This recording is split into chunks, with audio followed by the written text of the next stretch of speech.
Even in Britain, which has run as a monarchy for all these years, the Scots have their own ministerial system. They have ministers running Scottish affairs. You have a minister for Welsh affairs. And we are here wanting to deal with 253 ethnic groups, or slightly less. And we want to promote only 3 of them, or 4 of them, as the case may be. So you will find, in all the ideas that are being put forward now, we want 6 federations. We want 8 federations. What are they saying? Allow the Hausa, the Yoruba, the Igbo to have 1 federation each. Then corral all the other minorities into certain federations. But in a true federation, all ethnic groups are equal, irrespective of size.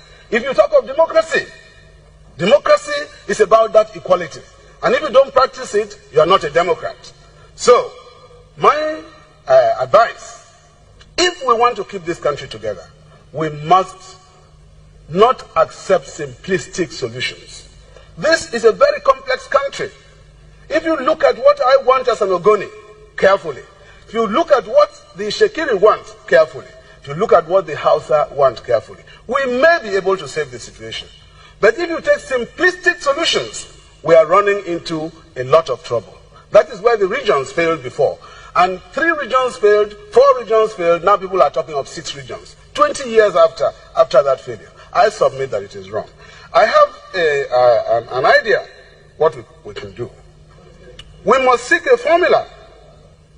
Besides, the United Nations itself has been working very seriously over the last 15 years on the question of minorities and of indigenous peoples. There are indigenous peoples in Nigeria. Yesterday I was sitting near a young man. He's a Kanuri, but he's settled in Lafia. I have a very fine friend from Lafia, Alaji Maidunuma. Very, very fine man. But he's a Kanuri. But he's Turaki of Lafia.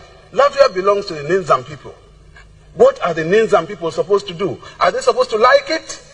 The same situation applies in Bauchi, where a lot of peoples are under Bauchi, where a lot of peoples are under the arm of other people. They are black people, all right, but it creates a situation of oppression. I submit that we have to look at it very carefully. Now, we must seek a formula which allows all ethnic groups in Nigeria to achieve self-determination and self-respect. This matter of self-respect is important. I go through the whole of this hall. I'm the only Ogoni man here. Is there any other Ogoni man? No. You are wearing the wrong clothes, my friend. Now, that creates... He's as tall as you are too. Yes, he is. Sitting down, he's as tall as I am. Now, basically, a country of this nature creates tremendous problems.